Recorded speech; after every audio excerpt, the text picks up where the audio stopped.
Welcome to Chroma Celebs. I'm Rose, bringing you the latest shocking updates on Sister Wives. Unexpected twists, emotional moments, and unbelievable drama. Stay tuned till the end.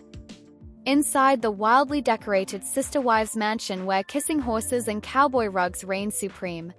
In the winding hills of Flagstaff, Arizona, nestled among the trees and wild grass, lies one of the most infamous and peculiar homes in the reality television world.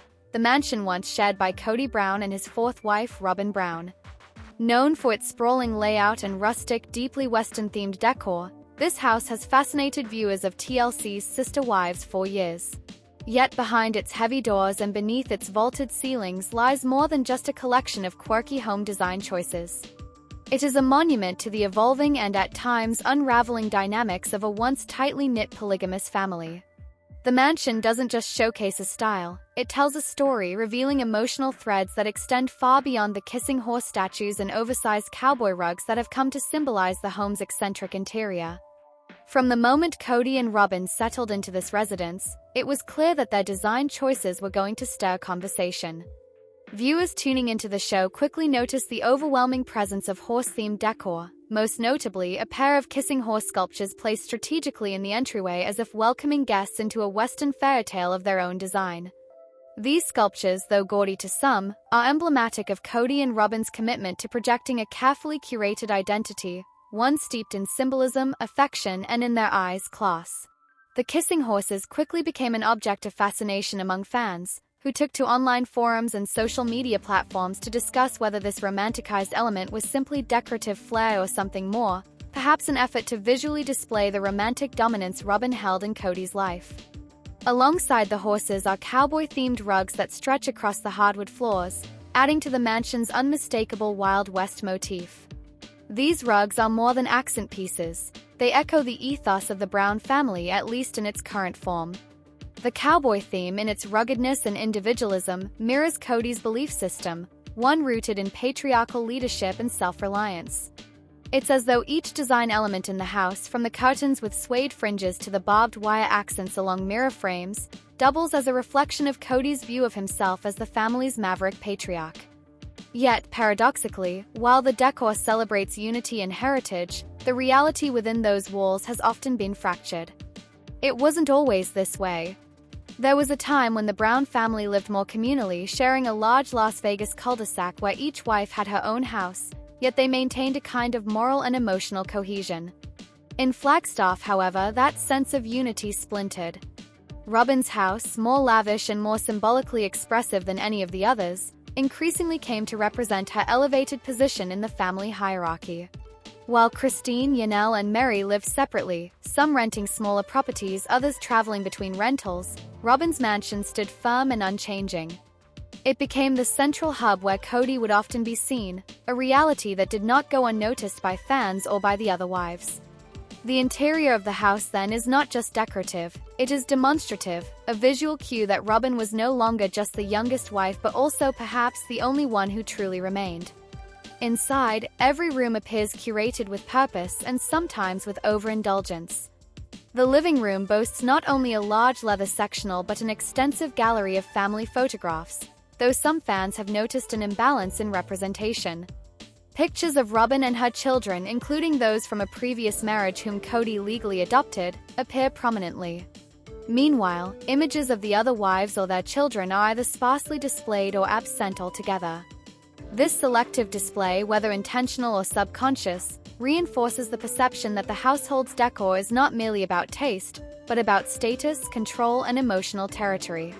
In the dining area, a large distressed wood farmhouse table serves as the centerpiece, surrounded by mismatched chairs, each with a different Western-themed cushion. The chandelier above features horseshoes and wrought iron, giving off the vibe of an old-timey saloon, albeit one equipped with modern amenities.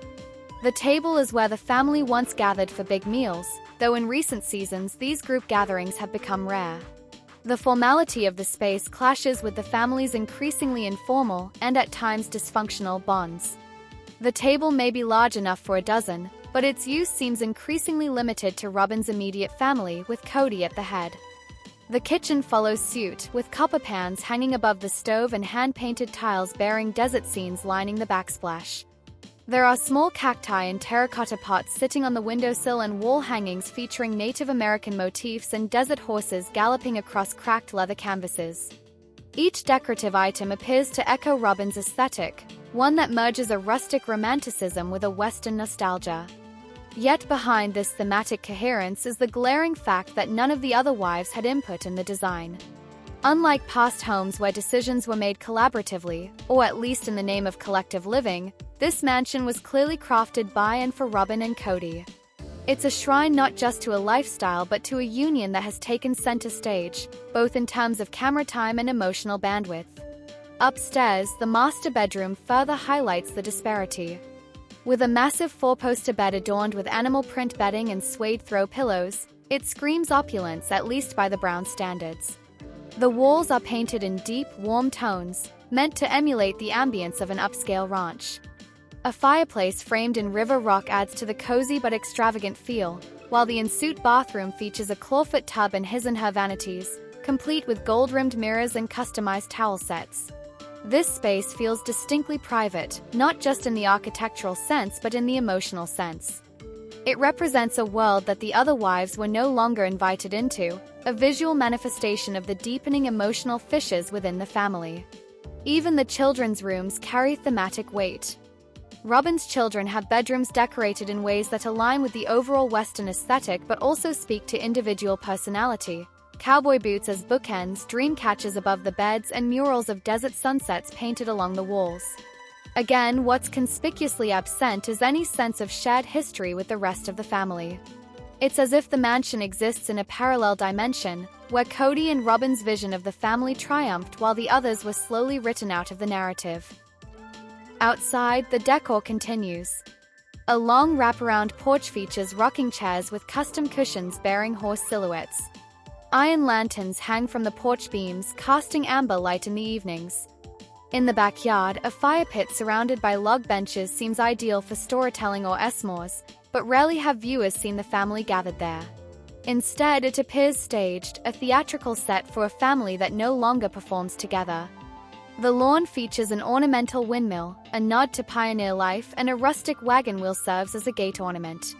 These symbols of frontier endurance take on an ironic twist when one considers how the Brown family, once bound by a mission to defy societal norms and stay united, now appears to be held together only by televised contracts and strained apologies. For fans of Sister Wives, this mansion has become a character in its own right, a character that is bold, ostentatious, and unwilling to apologize for its role in the evolving storyline. It's not just a backdrop but a participant, silently commenting on the relationships unfolding within it. The house tells viewers everything they need to know about the current state of the Brown family, even when Cody and Robyn insist on their version of the truth. The home is loud where others are quiet. It declares allegiance where neutrality once existed. It separates rather than unifies. As season 20 approaches and viewers eagerly await updates on the family's status, the mansion continues to stand as a beacon of what has changed. The kissing horses still touch noses in the foyer, oblivious to the controversy they've inspired. The cowboy rugs still adorn the floor even as fewer feet walk across them. And the family photographs remain on the walls, depicting a vision of unity that no longer matches reality. Perhaps the home's decor isn't just about style after all. Perhaps it's about memory, longing, and a refusal to acknowledge what has been lost. In the end, the Sister Wives mansion is not just wildly decorated, it's emotionally saturated. Every cowboy motif and kissing statue holds more than visual weight, it holds narrative gravity. The choices made within these walls, both decorative and relational, mirror the choices made in the broader family dynamic. And as more of the Brown family drifts away from the shared dream they once built, the mansion remains, stubbornly romantic, defiantly curated, and achingly symbolic of what could have been. Sister Wives Robyn is to blame for the Brown family's ongoing dysfunction, a deep dive into the collapse of polygamy's most famous family. The intricate tapestry of the Brown family, once united under the premise of love, faith, and shared commitment, has unraveled in full view of the world. From the early days of Sister Wives, viewers watched with fascination as Cody Brown and his 4 wives, Meri, Yanel, Christine, and Robyn, attempted to balance a plural lifestyle with the demands of modern life. For years, audiences were treated to the ups and downs of a polygamous family striving to function within a society that often misunderstood or rejected their beliefs. But beneath the surface of the family's carefully constructed image lay fractures too deep to ignore, and as time passed, it became increasingly clear that these fissures were growing wider with every episode. At the center of the storm stands Robyn Brown, the fourth wife and, as many fans now believe, the root cause of the Brown family's persistent dysfunction. When Robyn entered the family in 2010, her arrival was framed as a breath of fresh air. Cody was smitten from the start, and his excitement over courting and marrying her played out dramatically on screen. Robyn was younger than the other wives, brought a different energy to the group, and was seen by some as the spark that would reinvigorate Cody's enthusiasm for plural marriage. However, that spark quickly turned into a wildfire that consumed the balance the family had so carefully cultivated. Cody's affection for Robyn was undeniable, and it soon became the primary lens through which he operated, much to the detriment of his relationships with his other wives. The deterioration of Cody's marriages with Meri, Yanel, and Christine didn't happen overnight. It was a slow burn, a gradual process of emotional withdrawal, growing resentment, and increasing isolation. But as viewers retraced the family's history, a consistent pattern emerged. Whenever a conflict arose, Robyn was either directly involved or her presence intensified the issue. Christine, in particular, was vocal about the imbalance Robyn brought into the family dynamic. She frequently expressed feelings of neglect, frustration, and disillusionment, citing how Cody's preference for Robyn made the plural lifestyle unsustainable. As Christine pulled away and ultimately made the decision to leave Cody, her reasons were heartfelt and painfully relatable. She no longer felt like a valued partner in the marriage. Her emotional needs were not being met, and she saw little effort from Cody to repair the damage. Instead, she witnessed him investing all his time and energy into Robyn and their children, leaving the rest of the family in the emotional cold. Christine's departure was not only a personal stand for her own happiness but also a profound commentary on the collapse of the family's foundation. Her exit signaled a turning point, an acknowledgement that the ideals they once upheld were now hollow. Yanel's path was similar, though more subtle at first. Known for her practicality and calm demeanor, Yanel tried to maintain peace and autonomy within the structure. She focused on her children, her own pursuits, and tried to coexist with the changing dynamics. But even Yanel, who had previously shown remarkable adaptability, could not ignore the shifting tides forever. Her eventual estrangement from Cody mirrored the same grievances voiced by Christine: a lack of emotional connection, a deepening gulf between the spouses, and the growing realization that Robyn's influence had irreparably altered the family's landscape. Yanel too reached her breaking point and began to speak out, no longer willing to accept the second-class treatment she and the others had endured. Then there was Meri, the original matriarch whose relationship with Cody had long been rocky. While her emotional and physical separation from Cody had been evident for years, the introduction of Robyn only compounded the issue. Meri, once a vital part of the family's structure, found herself sidelined and forgotten. Her attempt to hold on, despite being told there was no longer a romantic connection, reflected a deep inner turmoil. Robyn's presence didn't create Meri's problems with Cody, but it certainly magnified them. The favoritism became glaringly obvious, and Meri's role in the family faded into something more symbolic than substantial. Robyn often portrayed herself as a peacemaker, someone trying to uphold the values of plural marriage and bring harmony to the group. She shed tears over the family's breakdown, voiced sadness over the departure of her sister wives, and claimed she had always wanted unity. However, her actions often betrayed her words. From insisting on strict COVID protocols that effectively isolated the rest of the family from Cody, to making decisions that favored her own household stability over collective needs, Robyn consistently prioritized her immediate family above the larger unit. Her desire for a monogamous-style marriage under the guise of pluralism alienated the others and sent a clear message. Robyn's version of sister wifehood came with strict conditions and preferential treatment. Cody's complicity in this dysfunction cannot be ignored. As the family patriarch, he had the responsibility to maintain balance, show equal affection, and mediate conflicts. Instead, he allowed his bond with Robyn to dominate his decisions and relationships. His defense of Robyn at all costs, even when it came at the expense of his other wives and children, only fueled the growing tensions. Kody became increasingly combative, defensive, and dismissive toward his other wives, often accusing them of disloyalty while failing to acknowledge their pain.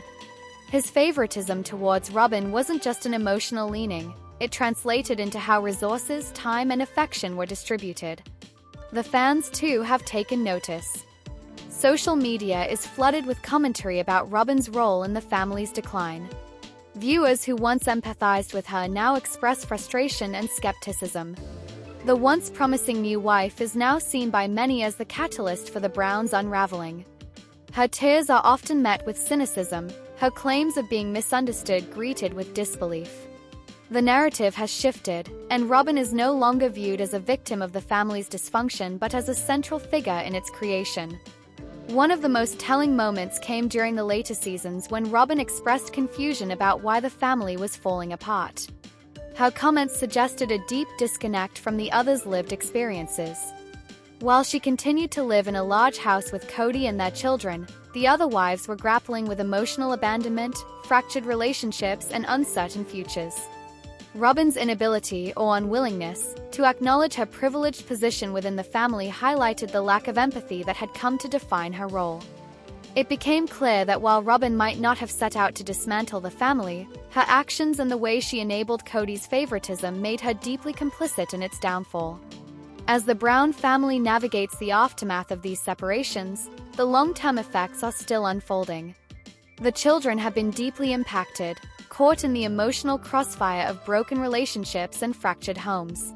Some have spoken out about their own strained relationships with Kody, noting how his presence became increasingly limited unless they were part of Robyn's household. The once celebrated vision of a united, plural family offering an alternative narrative to mainstream America now lies in ruins, replaced by a tale of heartbreak, favoritism, and broken trust. Robyn, for her part, remains largely insulated. Her household is intact, her marriage to Kody seemingly stronger than ever. Yet this stability comes at a tremendous cost.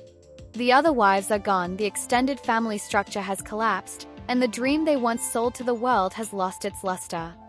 The vision of plural marriage as a functional, fulfilling way of life has been severely undermined, not by external critics but by the very dynamics within the family itself. The legacy of Sister Wives will forever be shaped by these events.